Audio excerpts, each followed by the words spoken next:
one thing I want to point out here is what is not considered a WIP automated solution, and that is doing it in Microsoft Excel. And I think this is a really important point. So I want to spend a few minutes discussing that and why it's not, or why doing your WIP report in Excel is not a WIP automated solution.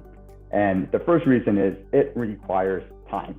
If you are not having those data sources flow automatically, if somebody's doing it in Excel, they have to actually sit down at their desk and go through and do that process manually. They're having to log onto the accounting ERP, export the data, import it into Excel, do the different calculations, VLOOKUP functions, the whole shebang. It's a time-intensive process that, quite frankly, you want your financial manager spending their time doing more analysis of the information than rather just prepping the information.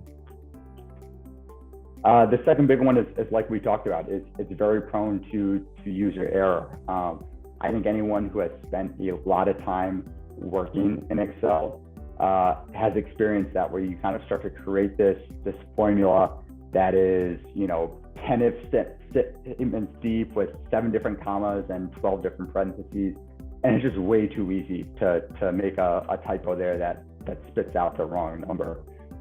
And again, your company financials are too important to kind of rely on just a very simple mistake that could easily happen by adding an extra comma or adding an extra parenthesis somewhere. The data is not live. So again, someone's got to go in and they have to export and import the data into Excel.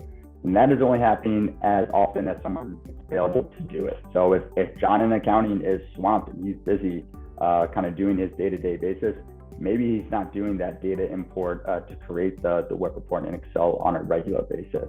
And you're always having that rear view looking mirror of what your company's financials are. It's not cloud-based. Now, this is obviously starting to change in recent years as Microsoft has created Microsoft 365, where you can access Excel from your browser. And that's a huge evolution, but it's still not like a true cloud-based solution. You cannot log on to it whenever you need to. You're kind of relying on that person to give you access. Then there's the issue of who's updating the information, where it gets saved. You might be kind of talking over each other. So while even if you're using Office 365, it is a huge improvement over just using an Excel file on your server or saved to your desktop. But you're still going to have some of those access issues and the possibility that you're updating information on top of each other, and you might be deleting or overlapping data that's already been inputted. My favorite one that I like to point out when we talk about doing things in Excel is what a old boss of mine used to refer to as the secret magic decoder ring. I think we have all seen probably Excel files that are behemoths, and they are, quite frankly, very impressive, almost a work of art of how somebody created this Excel file. They're pretty impressive.